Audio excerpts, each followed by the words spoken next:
Hi, good morning, everyone, and welcome to today's panel. I'll be your host today, and my name is Andrew Manansala, the Events and Operations Coordinator here at Lick-Wilmerding High School. And I'll be joined by one of my colleagues, Min Yu, who some of you have already seen if you had the opportunity to join some of our previous panels. But he'll be in the background, just making sure that everything runs smoothly behind the scenes. But thank you everyone for joining us in our 6th installment of our Life at LWHS virtual panels.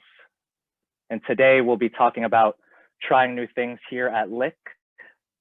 We'll focus on all the amazing opportunities that our community has to offer, and our panelists will share their stories on how they have taken advantage of these opportunities. On top of working in admissions, I also graduated from the school in 2009.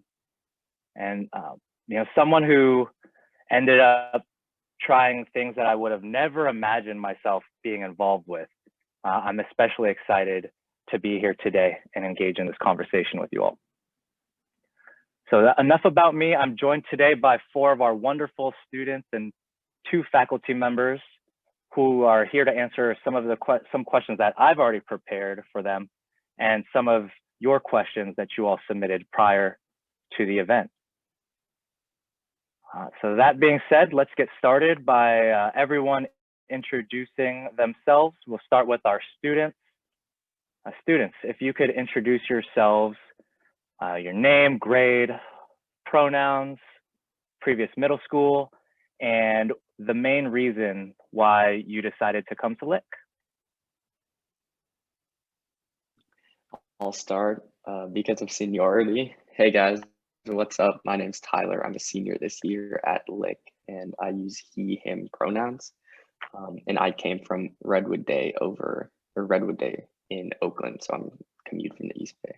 And so one reason I came to Lick was that I really was looking for a school that was going to be the best total life experience and not just a great school with academics. I knew that going to Lick would push me out of my comfort zone and expose me to like new things, something that Andrew was mentioning. And on top of that, I could feel how supportive the community was during my shadow visits and all the times I stepped on campus as a prospective student. I'll take it from Tyler. My name's Raya. My pronouns are she, her. I went to Claire Lilienthal, which is a public school located in San Francisco. I'm currently a junior at Lick. And I think one of the reasons that I decided to come to Lick would be the opportunity to take so many different types of classes, and also the types of people that were at Lick kind of when I was a prospective student, and the way that they interacted with each other really drew me to Lick. Hi, I'm Mia. I'm a junior. I use she, her pronouns, and I went to St. Anne for middle school. I think one of the things that really drew me to Lick was specifically when I came for my interview day, because I didn't shadow, so I was able to see all the students interact with each other, and they were all very welcoming and friendly to me when I came, and that was something that I was really looking for. Hi, I'm Will. I'm a current sophomore here at Lake. My pronouns are he, him, and I went to Star of the Sea, which was a parochial school in San Francisco. And I think the main reason why I came to Lake was probably because I was looking for a smooth transition since I had been at the same school for my entire life. So I was really nervous going into like a completely new environment. But when I came into Lake for my shadow, I think it offered like the most opportunities to just meet new people and like transition smoothly. Everyone was just super kind to me and really helpful to me, and they always like included me in everything, and I just felt really welcomed in the community. So that's why I chose Lick. Thanks for sharing that, Will, Tyler, Raya, and Mia. I always enjoy hearing reasons why students come to Lick, because there are just so many different reasons that they decide to share. And now teachers, would you like to introduce yourselves? Let's go with your name, how long you've been at Lick, and what subject you teach, and your favorite unit to teach. Good morning, everyone. My name is Yvonne Hernandez or Profa Hernandez. My pronouns are she and her, and I actually teach Spanish at Lick, and this is my 12th year. This year I'm teaching Spanish 3 PPP and also Spanish 5 honors, which we're teaching for the first time. And one of my favorite units to teach is actually the life and works of Frida Kahlo in my Spanish 3 class. Thank you.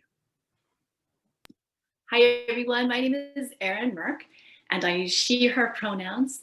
I teach in the Body Mind Education program, which is a program pretty unique to Lick, I would say.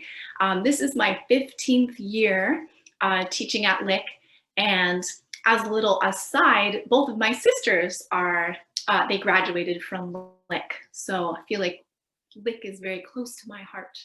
And one of my favorite units to teach, I was thinking about this earlier this morning, it's a little hard to pick, but I just finished with my 9th graders unit on restorative yoga, which is all about relaxation and using props in really interesting, soothing ways. And it's so lovely. It was just such a treat to teach it this week.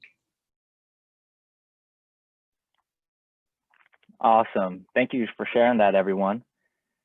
So let's talk about the different middle schools that you heard our panelists mention where they previously went. So our school, we pull students from so many different types of middle schools. So I'd like to hear from you students, what is one main difference between your previous middle school and your Lick experience?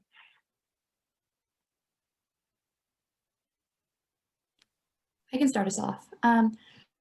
I went to Claire Lilienthal, which is a public school. And I think one of the main differences for me that I've noticed in the time that I spent at Lick would be the student-teacher relationships. At my old school, you never really went to go meet a teacher during free time to get extra help unless you were in trouble. And that, I think, was a huge change when I came to Lick and adjusting to the way in which student-teacher relationships are super prominent on campus. And going to teachers not only when you're struggling in a class to get extra help, but also like if you are struggling at home or you need extra support was definitely something that was like a huge switch for me. And to that point, I think a big part of my education experience at Lick, not only about the relationships that I've built, but also like it has definitely helped me build or get the material in a deeper way, just because I have had to go to teachers, specifically Ms. Hernandez is my Spanish teacher, so she understands this in the way that like struggling in Spanish for me meant that like going to teachers to get extra help outside of school actually helped me understand the material in a deeper way.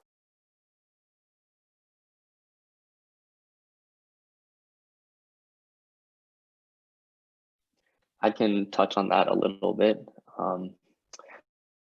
Obviously, taking this a little literally, the biggest change from my middle school and my high school is that they were in two completely different cities. Obviously, coming from Oakland, I looked at a bunch of schools over in the East Bay as well, but I realized that, kind of touching on my previous answer about how Lick, going to Lick, taking BART every morning and kind of finding that independence, being able to commute between both cities, I knew would kind of push me out of my comfort zone and kind of prepare me for going out into the world and finding the new things that Lick would be able to offer. Adding on to Rai's previous point, I think that the relationships between the teachers and the environment that the teachers create at Lick is super unique. Personally, at my old school, it was really hard for me to like reach out to my teachers if I needed help, or maybe even like raise my hand in class because I was scared of being wrong. But I think at Lick, teachers really encourage students to try or like put their opinions out there without fear of judgment or that you're going to be wrong. Yeah, for me, I think on a different note, I think at Lick, there were just so many more ways to like give back to the community and like get involved in the community more so than my old school.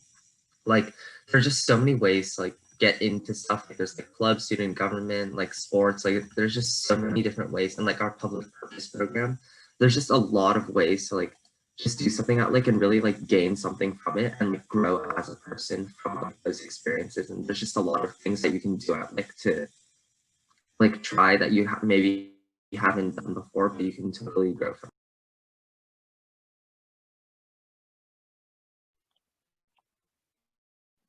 Yeah, so I want to actually touch on something Mia was just alluding to. So Mia, you went to St. Anne's. How many students were in your classroom or in even your graduating class? We had around 25 people in a classroom and then like 50 in my graduating class. Okay, so 25 in a classroom feels a lot different than what we offer here at Lick with about an average class size of 16. And I really liked what you said, Mia, about feeling like there was always a right answer. I went to a similar school. I went to St. Paul's, and I always felt like in middle school that there was like this one right answer. But at Lick, you all are feeling a different experience. So actually, teachers, I'd like for you all to touch on that topic a little bit. What are ways that you create that safe space for students to feel like there isn't just one right answer in the classroom? I think one thing that you'll notice at Lick, and it's a little bit different in our virtual setup, but when you actually visit our physical space, like students are sitting and facing each other. Often, like the actual classroom setup makes it clear that students are at the heart of the learning in the classroom, and that their conversations with each other, their work with each other is the most important thing. And so that's what's been really interesting about working in this virtual way, is like how to get that same feeling of connection and centering student voices and student learning, and kind of making it clear that the teacher is really there more as a coach and a guide and a mentor, and not so much to kind of just like feed some sort of set knowledge. And then I think for myself, I really find it just super important to make individual connections with my students. And so one practice that I have as a teacher, especially right now when it's a little easier to feel disconnected, is just to actually like think about each student. So every day I try to like go through my lists of students and just make sure that I have some kind of sense of how they're doing and what their work is like, and just to make sure they're okay, but also just try to understand something about their connection to the work that we're doing in class, so that I can really think about them and visualize them, and make that kind of personal connection to their learning process. For me, I'm actually going to touch on something that Ms. Merk said. And for me, making that connection is really important. So one of my priorities is actually to get to know my students a little better as individuals before I get to know them as students. And so for me, it's really important to have those check-ins at the beginning of the classroom, and just to check in to see how they're doing, and also things that are happening in their lives. And so that gives me an idea of what they're like outside of the classroom, and it gives me a chance to actually connect a little bit more with them. And I think that's something special that we have at our school. And also the class size allows us to do that and really connect with them. Yeah, that's great that you all mentioned that, because I know a couple of our students, Mia and Will, you mentioned one of the biggest differences between your previous school and your current experience at Lick are those adult to student relationships, which we really value here at Lick. And I know personally for me, once I graduated from the school in 2009, I stayed in touch with a few of my teachers, and it was great. It wasn't just in the professional way. Of course, some of them gave me recommendations, but it just really felt like they were genuinely interested in my growth as a person. But I would like for you students to elaborate on this idea that both Ms. Merk and Profe Hernandez mentioned, about wanting to keep the students at the center of their work and wanting to find some sort of connection. So can one of you share your stories on how you experienced this here at Lick?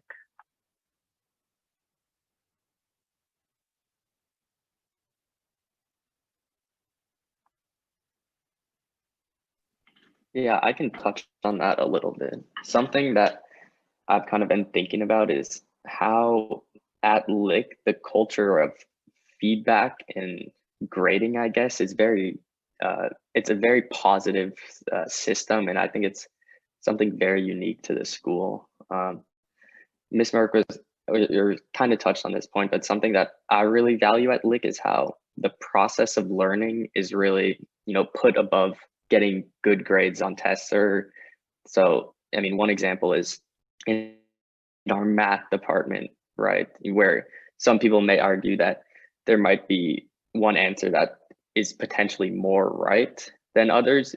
The quizzes, there's processes for you to get good grades or get the result that you want, but it's still over time. So you're not necessarily, responsible for knowing the information right now. So that's just something I value, because I feel like teachers really understand that learning is a process of, initial discoveries and then struggles and then failures, but then, building on that and getting feedback and, eventually moving to mastery and deeper understanding. So that's something throughout my Lick experience I've really valued. And I think the teachers and the curriculum within our classrooms is something that really drives this idea of how learning is a process of ups and downs. Yeah, absolutely. And the other thing about that is I have found that a lot of times, at my old school, I would kind of, as opposed to like thinking about the actual learning, I would be so concerned on the grade that I couldn't actually get that deeper understanding. And I have found that like now that I've come to Lick, and I mean, Tyler, you brought up a great point, like the fact that, quizzes in the math department are correctable, right? It's this idea that like learning doesn't stop like once you get the right answer, and kind of trying to figure out like not only how to get the right answer, but like making sure that like you can explain it in different ways and you can talk to your peers and teachers. And that's what I think is so cool about the fact that it's this like idea that like learning keeps happening once you finish that test, that quiz. Yeah, something to add on to that. I feel like something that's really unique about Lick is that all the teachers will always give us like comments like mid-quarter or mid-semester. And I found those all to be like super, super helpful compared to my old school where we never got comments, or like the only comments that we got were like excellent on a test or like needs improvement or something like that. Like at Lick, I feel like they're writing like paragraphs for you, like, and I thought that just like really speaks to like how much they really care about your learning experience and like how much teachers do truly want you to grow in this environment. And that's definitely something I want to focus on a little more, Will, with what you just said. You feel like the teachers genuinely care about you. And both Ms. Merk and Profe Hernandez mentioned something I really enjoyed, right? Wanting to get to know the student as a person really before they get to know them as a learner. And I love what you had said there, Profe Hernandez. So can one of you students share your thoughts on that? Was there a time where you felt like a teacher, staff member, adult on campus really wanted to get to know you personally?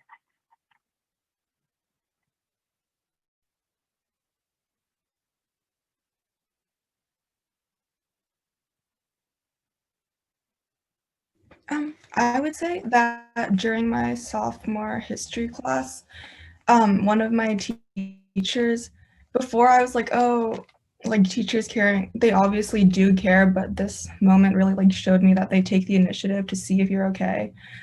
Because during class, he noticed like, oh, maybe Mia isn't like doing that great. Apparently, like I didn't look that good or something. But after class, he came up to me and he was like, are you doing okay? Like, is everything okay at home? Do you want to talk to me about anything? I think that was just very sweet, and it really showed that he cared if I was doing okay.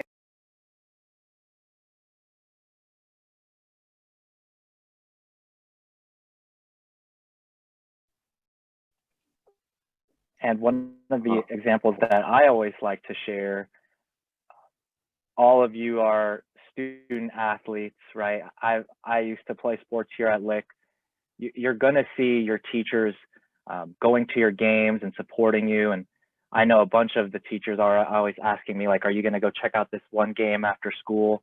Just because they want to see their students that they have in their classroom outside of their classroom and see how they're doing that way. So does anyone else have any thoughts on ways in which adults have reached out to them or showed that they've cared? Just a quick, oh, sorry, Tyler, go ahead. I was just gonna say, like, yeah, this is a value that Lick really holds deep at its core. And one story that, you know, it's a great memory about Lick is I'm part of the dance program, and I'll be happy to talk about that a bit later about trying new things, because that's a new passion that I found. But it was the fall dance concert last year, because we didn't get to do one in the spring, unfortunately, because of COVID. But we had been preparing really hard for it, and we pulled it off, and it was a great show, and we were all super proud of it. And then I was just like standing in the lobby between classes, or I think it was right after school ended, and then, you know, Mr. Temple walked by, the head of school, and then, you know, he pulled me aside and he was like, "Hey, great job in the dance concert. We all really enjoyed it." And that just made me feel like, you know, not only does the head of the school know my name and my face, but he was also at the dance concert, he was watching, and then he took the time to, you know, have a conversation with me and build a connection. So I just think, like, there's no Lick values the connections, and there's no connection too small. So that's something that, and a memory that I really enjoy. Yeah, I think definitely they, like, a bunch of teachers always are willing to, like, make connections with you. I think the most memorable one for me is that my math teacher was also my badminton coach. So he would, like, come to, like, a lot of our practices, and he would always, like, encourage us. And, like, I remember one time, like, we had an away game, and he actually took the time, he, like, drove all the way to the other school, which is probably like a 20-minute drive, like, from Lick. Like, he took the time to, like, go to our game. And I remember he came in, like, while I was playing, and he, like, during the game, he, like, encouraged me. He was like, because I was not doing very well that game, and he told me, like, don't worry, like, it's okay, like, it's fine, like, even if you lose, like, you're still gonna learn something from it. And I ended up losing, but I just thought that was really, like, nice of him to just come and support me. And now, teachers, just to continue the conversation on your approach outside of the classroom, has there been a time when you really encouraged a student? It can be an advisee, someone that you taught in BME or Spanish, where you really encouraged them to step out of their comfort zone or try something new? Can you tell us a little bit about that? I think that in my Spanish class, a lot of the students step out of their comfort zone because learning a new language can be super intimidating. And Mia, you mentioned this earlier, you know, that fear of making mistakes or saying the wrong word or conjugating the verb in the wrong way, right? But I have this thing in my head that I always share with the students, and that is, like, English is not my first language. And so it took me years to learn it, right? And I know that through practice, I got better at it. And so I really make sure that my students know that making mistakes, it's okay. And that I don't expect perfection in the classroom, that I actually expect mistakes to be made, right? And it's a process, like learning something new or learning a new language and taking risks with it is a process that takes time. And so I make sure that they know that. And, you know, I like sharing my experience with the mistakes that I made in, you know, using English in conversation, so that they know that it will happen in the classroom, and that's totally fine. I was thinking about when we learned handstand in yoga, which, you know, some students come in with already having the skill, and other students are like, "Ooh, I'm not gonna be the one doing that. Like, that's way too hard."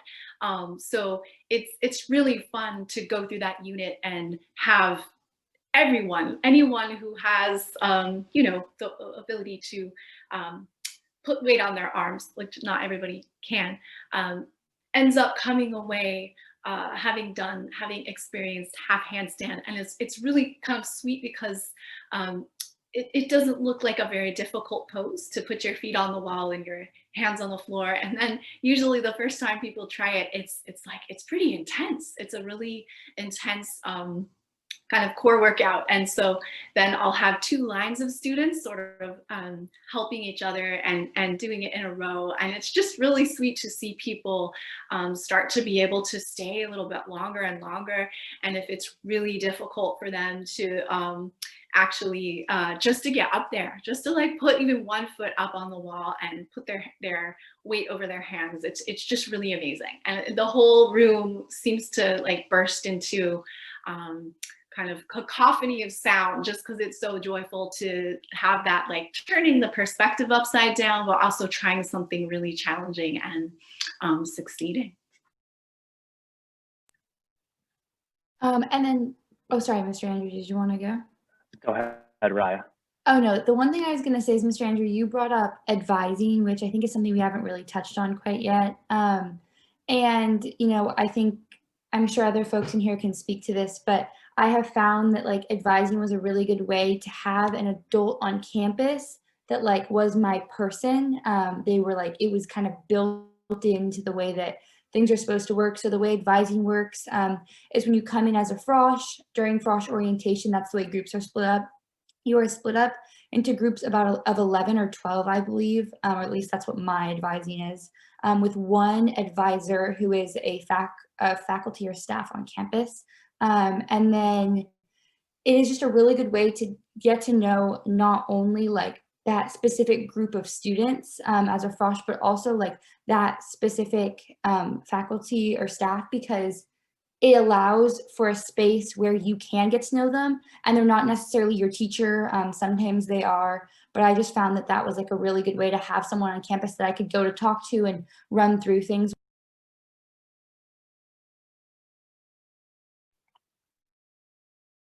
Yeah, thanks for adding that, Raya.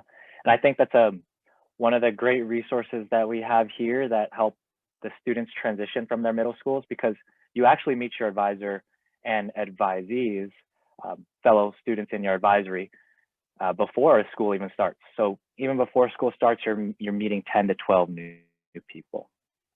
But I actually wanted to focus on something that both of the teachers said, and it was an idea that I loved, is as you're transitioning into our school, students are coming from so many, you know, as we like to say here at Lick, different walks of life. And students with different experience levels are placed into this one classroom. So Profe Hernandez touched on it, what's experience levels in Spanish, and Ms. Merk, ability to do a handstand. So students, can any of you resonate with that idea of being put into a classroom with all these different experience levels, and tell us what that was like?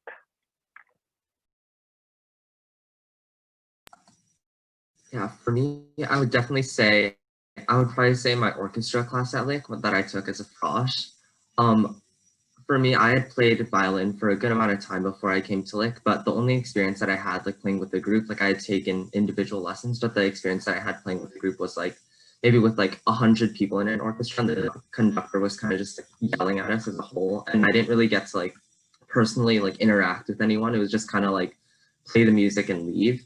But at Lick, I think my chamber orchestra class, it was maybe like 10 to 11 people, and it was just a really like small and like tight-knit group of people where I got to like connect with like a bunch of different like instrumentalists, like different levels, and like upperclassmen. And it was just like a really good experience to like just like go in a room with like 3 other people and just like create like music and like actually like produce songs, like not just like classical, but like a bunch of different like range of genres. And like everyone was just like having fun, like making music together. And we also got a chance to like go out in like senior homes and like play for them. And like that's something like I had played a lot of violin before I came to Lick, but I never imagined myself doing anything.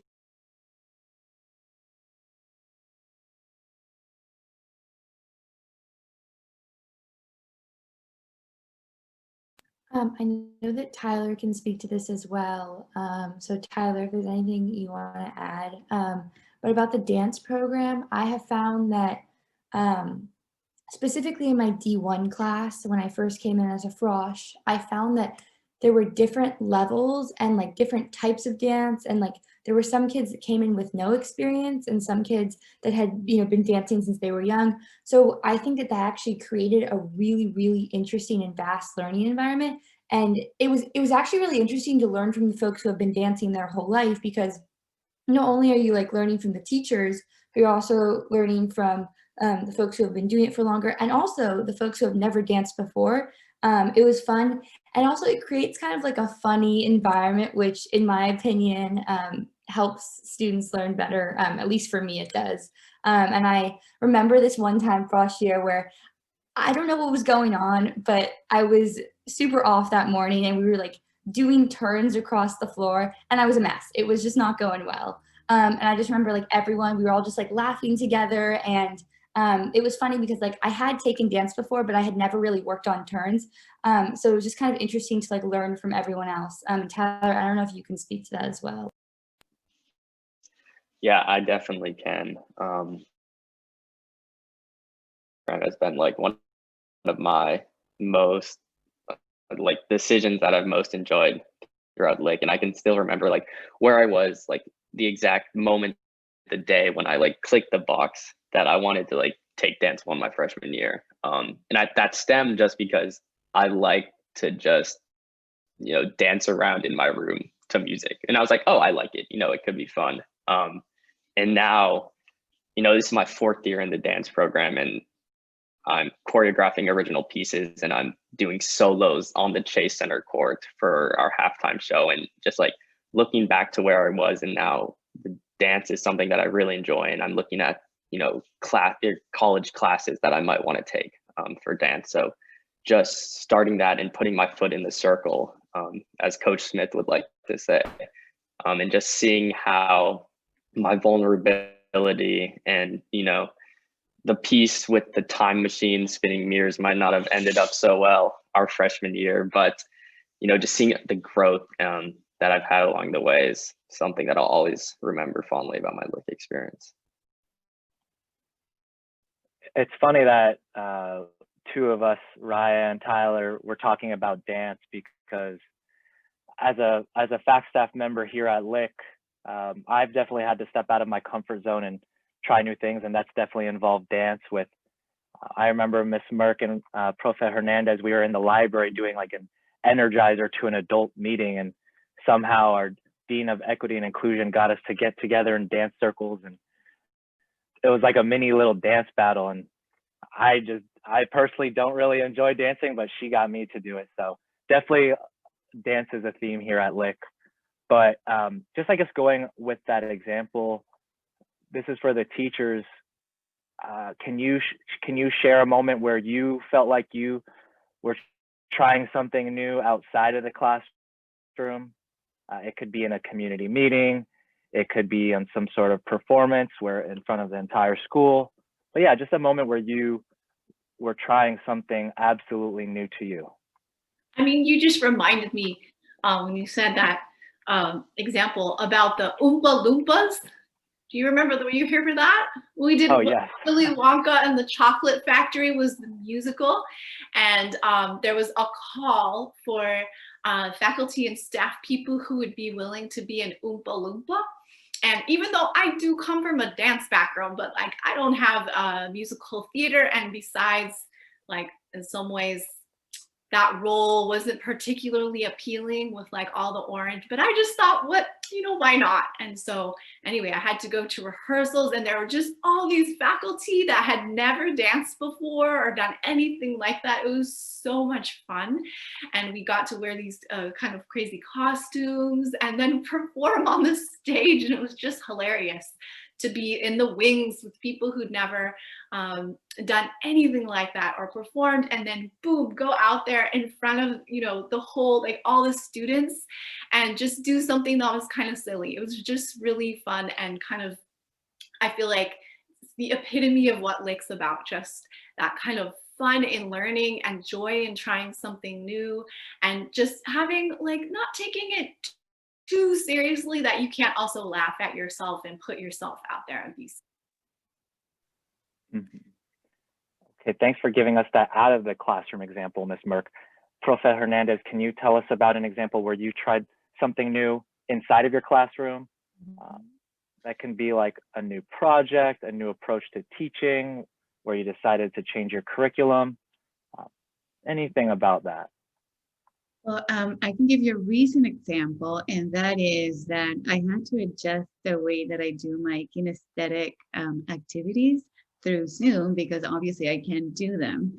And so in the classroom, I actually love writing on a whiteboard, and I'm not a PowerPoint kind of teacher. And so I miss doing that through Zoom.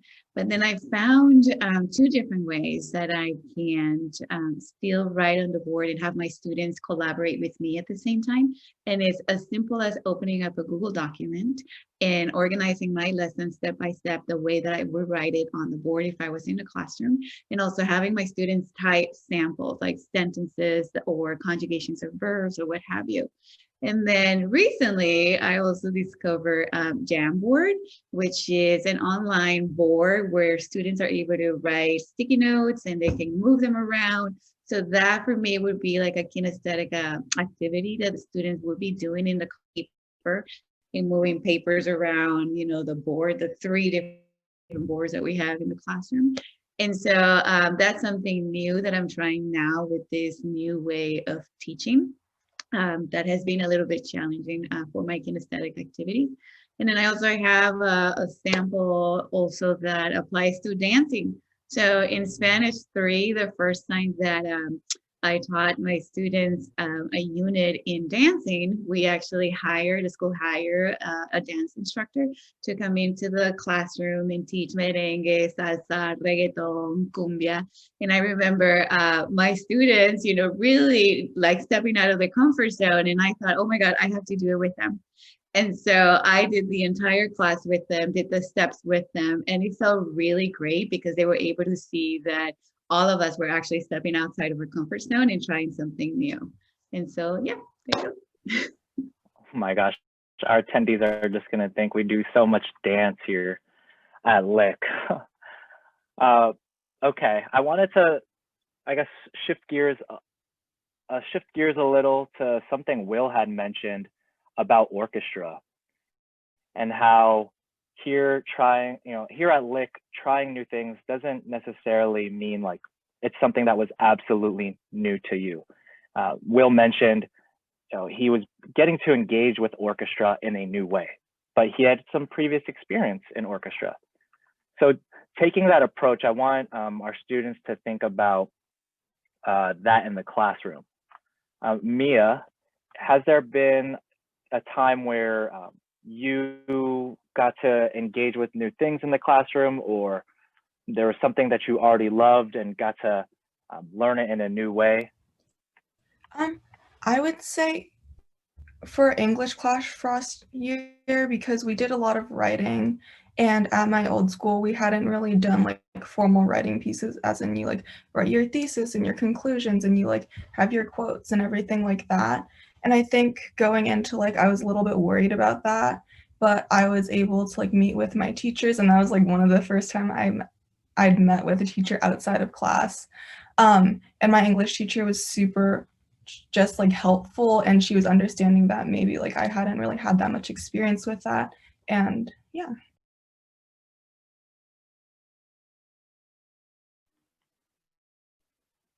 Would any other of our students like to share their thoughts on that?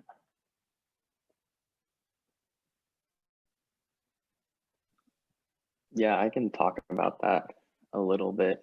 I think for me, that one class that I was really concerned about coming into freshman year was CMA, Contemporary Media Arts. And just taking like a high level studio art class was something that I thought was going to be super challenging and outside of my comfort zone, since I didn't really like, or I didn't think that I liked art. So just like going in that class and then realize that the curriculum in that class is so positive, and it's taught that, you know, drawing is hard. So let's flip the paper upside down so our brain doesn't think about the things we're drawing and then like disassociating the connotations that we have with the certain images. I thought that was super interesting, and you know, it kindled a love for arts in me that I didn't know I had, especially with the photography unit. So I really loved the photography unit freshman year, so I ended up taking that class sophomore year, and now it's something that I'm pursuing every day and taking classes outside of school. So that's really one example of that. Oh, Tyler, thanks for bringing up an example of a frosh class. Did anyone else have a similar kind of experience with any of our other frosh classes? Raya, I see you shaking your head. So D&T, which is Design and Technology, which is one of our tech arts classes. Actually, Mia and I were in class together. That was really fun. But so I had never ever taken a shops class, nor had I thought about a shops class before looking at Lick, actually. And what's interesting about that is the majority of students have never done that either.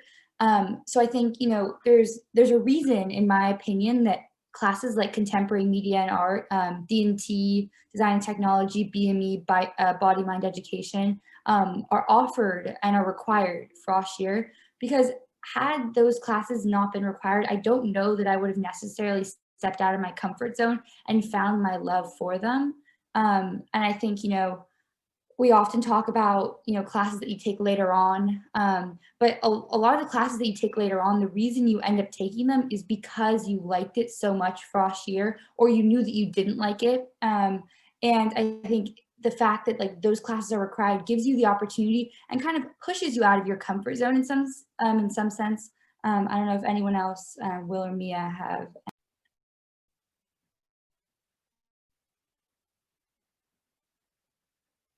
Yeah, Mia, do you agree with what Raya said there? Yeah, I definitely agree. Frosh year we had a lamp project, and I think I made it a little bit hard for myself. I chose a little bit of a challenging design. But so like for my metal piece, I would like go in during my free block or during lunch, and my teacher would help me work on it a lot because it was something that I didn't think I needed a little bit of help. Cool. And Mia, I've definitely walked around the shops pits and seen you in a couple of different shops. Can you tell us what shops you've taken over the past couple years, and maybe if you've done anything outside of the classroom with this shops experience? Yeah, I took jewelry as well as fabrications, which is like a sewing class, and then rethinking furniture. Yeah, and I think this past quarter when I took fabrications, because of the pandemic, we learned how to like sew face masks, which was very helpful.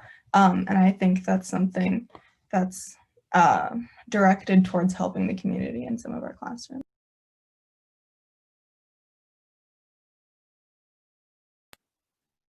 Mr. Andrew, another thing about shops is also like there's so many different types of shops, but also a class that I'm taking this year, it's called PSPP, and it brings in a lot of Lick's values into one shop, which I actually thought was really cool. Didn't know that it existed before I came to Lick, to be quite honest. And I found that, you know, I'm involved in the PPP program. Everyone is starting frosh year, and the PPP program is the public purpose program. And it was really interesting to kind of find like the halfway point between the tech arts program and some of the arts programs and the PPP program. And I thought that it was really cool because, you know, we'd been doing shops and PPP since frosh year, but then when they like finally connected, it like there's this really cool experience of like realizing that you can use the things that like you wouldn't have thought that you knew how to do to actually help the people around you and even in the community. Actually, the W behind Mr. Andrew in his office was made by a group of us frosh year, and also the L as well. And that was one of our community builds. So I was just thinking.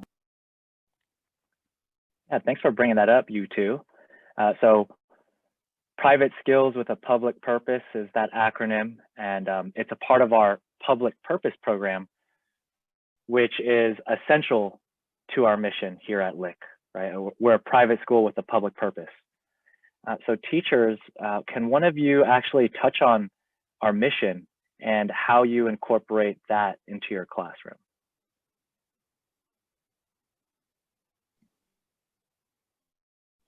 I can talk a little bit about the different PPP projects that we have done in our classroom. And so in my Spanish 3, a couple of years ago, we actually started working with a Spanish immersion preschool in San Francisco called Centro Las Olas. And so my students had an opportunity to meet the preschoolers and actually engage in conversations with them. And they ended up writing a unique story for the kids. And so these are kids that are 4 years old, 5 years old. And I remember the day that I brought them back their story. They were just so super excited to actually see the drawings that the students have made for them and actually have the teacher or an adult read them to them, or even the own student, right? And so I remember one of my students saying, you know, oh, this is what embodies the philosophy of the school, because we're actually putting so much passion into the work that we're doing.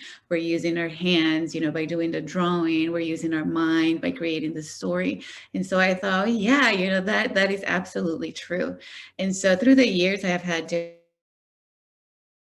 of PPP projects, but this one really stands out to me because it was part of our community, and it was a preschool that I was very familiar with. And also the one comment from this particular student, just I will always, always, always remember. So I'd say, so in addition to teaching yoga in the body mind education program, we also have a class for sophomores that is all about human sexuality.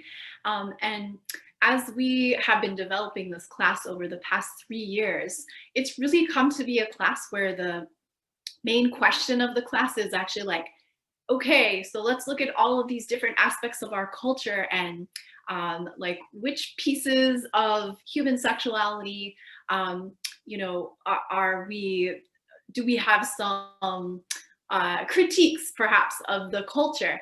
And so like the central thesis statement of the class is really like, how do we individually and collectively like move our culture in positive directions when it comes to sexuality and different aspects of sexuality. And so when we get to our final unit, this is a space where the students can actually like choose a strand of human sexuality that really interests them, whether it's consent or education or relationships or whatever it might be, and create something that they can then offer. And it might be like an experience for younger kids or a game or something like that. But it's really interesting just to see, and kind of inspiring just to see what students come up with and how passionate they are. And once they realize and identify sort of like the problems out there, how they can take their skills from all of the different classes they've been kind of learning in and apply them to really just like any problem, any world problem. And that's just really inspiring to me. And I wish we had a PPP aspect, but because of I teach 9th and 10th graders, we don't really get to have that specific aspect of the classroom, but it feels like it's there anyway, which is really cool. Yeah, I think that's what's so great about the school, and you heard it directly from our teachers, is that they're really putting our students in situations where discovery is at the forefront of their learning. And you just said it yourself right there, Ms. Merk, is like they're gonna find new passions. So I would like to head in that direction now. Maybe from our students is, what's a new passion that you discovered here at Lick? Maybe we'll go with Tyler for this one. Yeah, I'd love to answer that. I mean, I'm forever indebted to Lick for helping tease out passions of dance and photography that I didn't really know I had. I mean, you know, back in middle school, I kind of touched on this earlier. I mean, I like taking photos on my phone and then just like doing silly little dances in my room and blasting music. But now, like, you know, I'm making my own photo books and I'm winning competitions and getting my photos published in newspapers. And I mean, I'm dancing on the Chase Center court, and, you know, being the only guy in my grade, and I'm dancing just by myself out there. So I think that going to Lick exposed me to the, you know, the dance program and the photography program. That's, you know, two things that I would have never been able to do. And who knows, you know, who I would be if I didn't go to Lick, and who knows if I would be, you know, dancing or taking photos. So I'm really grateful for Lick for getting those opportunities to, you know, be vulnerable and, you know, put my work out there and put who I am out there into the world. I'm definitely like excited to see how that will continue in my life. Yeah. And Tyler, sorry to flex a little for you. I just heard about your award with the New York Times, or what was the article or magazine that you got an award from? I took the summer class with the school in New York Times, and the prize was the winning photo got published in the New York Times. So that happened last week. So that was pretty cool. You know, I think 8th grade me would have been, you know, incredulous to hear about that, but, you know, that was a pretty cool honor. And, you know, I'd like to thank, you know, Mr. Sanborn, you know, Photo 1 and CMA sophomore year, for kind of instilling that love for photography in me. And now that's, you know, something I pursue on a daily basis. Yeah, it was actually Mr. Temple who brought this up to me literally yesterday. So that's awesome news. Congratulations, Tyler. Oh, I wish we had more time to go a little deeper into this conversation, but maybe one more student, if you'd like to share a new passion that you've discovered here at Lick. Well, I can speak on that. I know Ryan, me, and myself, we all ran cross country our freshman year. And I think it's like, I think most people who run cross country are like really, really new to it. Like most people, like they just come in and they're like, oh, like cross country, like that seems like fun, like we could run. And then like a lot of people do end up like loving it. And like personally, like I had like little to no running experience before I came into Lick. Like I had ran like 1 year of cross country in middle school, but that was really like, we didn't practice that much. And like, I don't know, being on the cross country team, I think has contributed to me growing like so much as a person at Lick. And like, I've just been so like, it's been such a great experience. Like, I really want to like keep running in the future. Like the team has just been really nice. And yeah, I think like Lick like kindles a lot of interest in running for a student. Quickly adding on to Will. Yeah, I think the running team has like a really great community. Going into freshman year, I didn't really have that much experience, but now a lot of my friends are on the cross country team, and I just think it's a very welcoming community to like.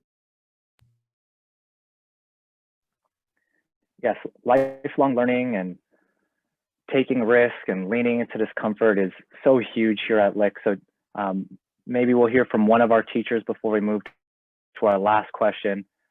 Why do you think it's important for students to try new things?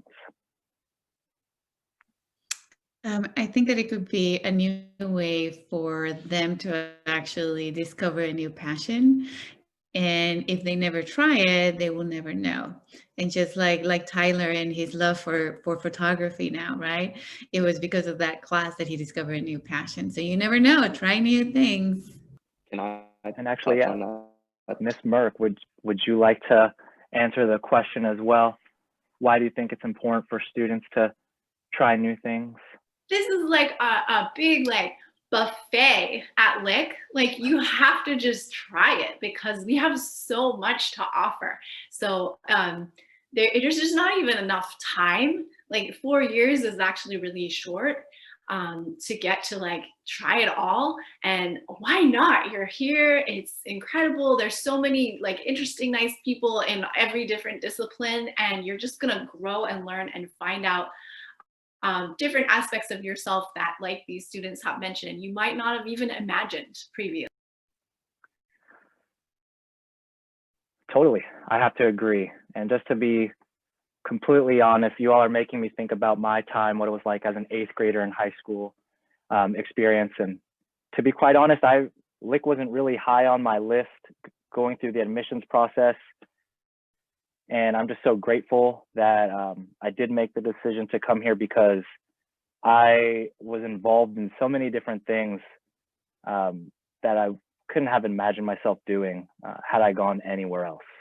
And I'm entirely different person because of my experience here at Lick. So definitely loved all my opportunities that I had. And so just looping it back to our last question for all of our students here, why is it important for you to continue to try new things? Yeah, I can touch on that a bit. I think one of the things I've realized is that trying new things breeds vulnerability. You're putting yourself out there, you're stepping out of your comfort zone. And I think Lick's curriculum, and especially freshman year, right? How many freshmen know how to use a chop saw? How many freshmen know how to use or do the sun salutation? And I think that this sense of vulnerability we get when we try new things, especially when it's in a community-based setting with like required classes or whatever that may look like, leads to inherently much stronger connections. Because when we're true to ourselves and when we show that we're not perfect and we fail, we fall on our face sometimes, I think that leads to like deeper understanding, but then also like just a much greater emotional bond with our peers. So that's something that I think Lick's culture of trying new things, that's the strong community is so much of a byproduct of that. And that's something, trying new things is something I need to continue working on and definitely infuse into my life as I move through college and later.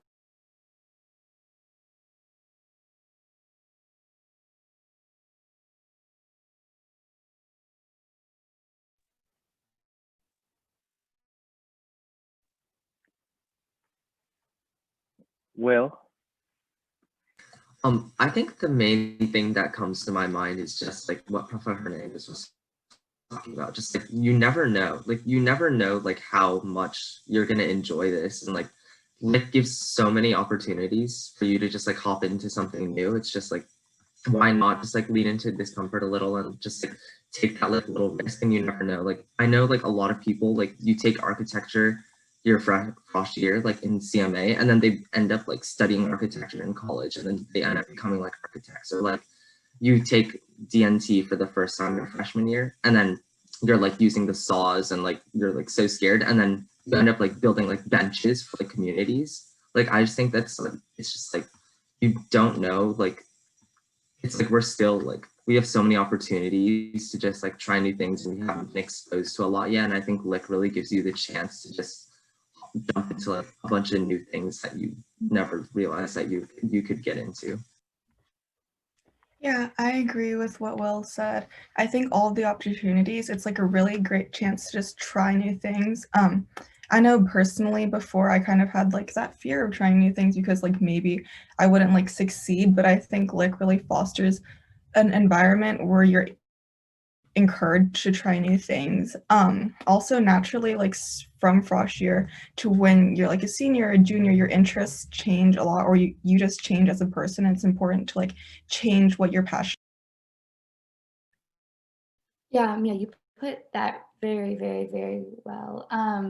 And the other thing, so Tyler mentioned something about like how you fall on your face so many times, and I think a lot of like part of my Lick experience has actually been falling on my face. And that being said, like not in a bad way, so many positive things have actually come out of that for me. I started cross country my frosh year, just like Will and Mia, and unfortunately I got injured at the end of the year and actually couldn't run cross country again the next season. But there was a little nudge from the folks around me to actually try water polo, which has by far been one of the best decisions that I've ever made. And you know, I had never swam before. I mean, like I knew how to swim, but I had never like swam competitively. I had never played water polo. And I think, you know, one of the things for me is the fact that like it's less about like the actual water polo experience. And don't get me wrong, I love the sport. And I'm not the best at it. But you know, Tyler mentioned that it's more about the connections that you make while you're falling on your face and getting back up, and the people who kind of lift you back up. And I think that Lick fosters an environment that allows for that to happen. And I've just found that like that decision for me has completely changed kind of the way that I view relationships and connections that I make with not only my peers, but also the adults around me. So. Well, thank you, everyone. It looks like we're all out of time. So I just want to thank our panelists, our wonderful teachers and students. It was so great to hear from you all today and hear how members of our community are engaging with one another and learning from one another and growing from one another. So thank you for sharing your thoughts today. And I want to thank you all, our attendees, I want to thank everyone who was able to join us today. And if you wanted to engage with our community further, Mr. Min is going to put something in the chat for us. If you wanted to connect with a Tiger ambassador, he's going to put it in the chat, and he will put the link to our website. If you would like to see our admissions videos on YouTube, we record all of our open houses and panels. If you haven't had a chance to view those, Mr. Min will put them in the chat. But yes, thank you, everyone. If you have any other questions, email us at admissions@lwhs.org. Have a wonderful rest of your day, and until next time, we'll see you.